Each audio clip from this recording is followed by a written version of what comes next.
This is a quick summary of Jordan Peterson's 12 Rules for Life, an antidote to chaos. Rule 9 is to assume that the person you are listening to might know something you don't.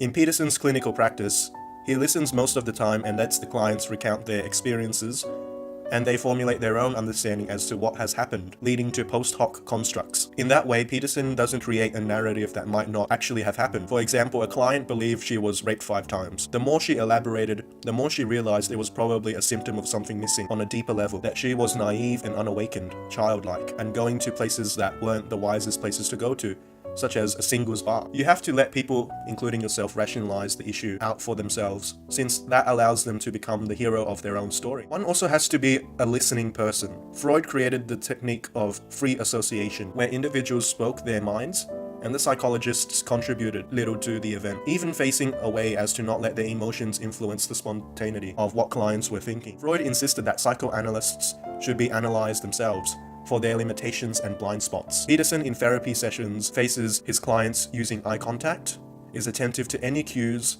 and responds usually non-verbally. To listen and respond, one must want things to genuinely improve, and the mind orients itself to the goal.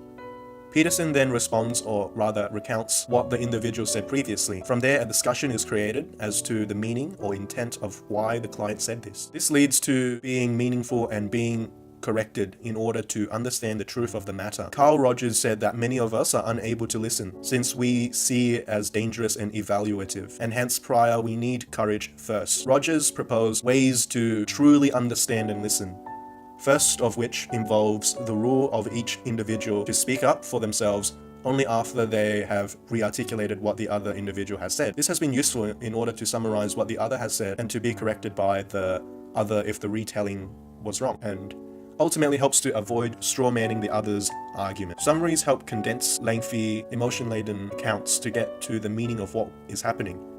Sometimes it just takes time to figure out what is being said before one can find the solution as to what is happening. In conversation, the dominance hierarchy comes into play. Some people become concerned with their status and position, worrying about how others might react and anxiously anticipating what others might say. Little listening actually occurs, causing the conversation to derail and awkward silence to occur.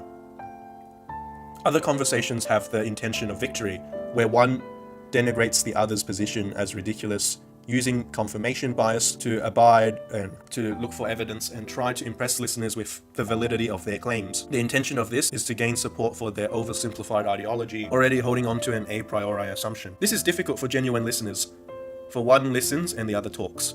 Being sympathetic to the one talking as the talker organizes their mind, so to speak. It helps outsource mental problems to maintain sanity and pursue one's own ideals. This emphasizes the value of the teller when others listen. Similar to a conversation, lecturers gauge with the audience, telling what the facts are and why they are relevant.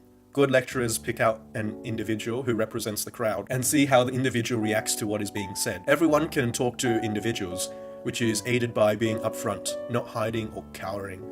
As a matter of fact, there is no talk, just a conversation, and no audience, just individuals who are responding silently with facial and bodily expressions. Other types of speaking include conversations of wit, where speakers aim to be the most entertaining, to say what is both true and funny, which are linked. Humor has a degree of offensiveness, though that would be a testament to the listener's character, to withstand this so-called competitive humor. Mutual exploration is the last type of conversation, where true reciprocity occurs in speaking and listening. A complex topic is explored, allowing all to organize and convey their thoughts. It is an active philosophy of sorts, of high existential discussion, and all attempt to contribute to the conversation. In summation, we must learn to listen by meditating on the known and the unknown, and to listen to oneself in conversation, seeing how the mind organizes itself in a particular way or in a particular idea or concept. All conversations should seek to transform, to have a foot in both chaos and order, and to allow for one to search or attest to the truth. Thanks for watching.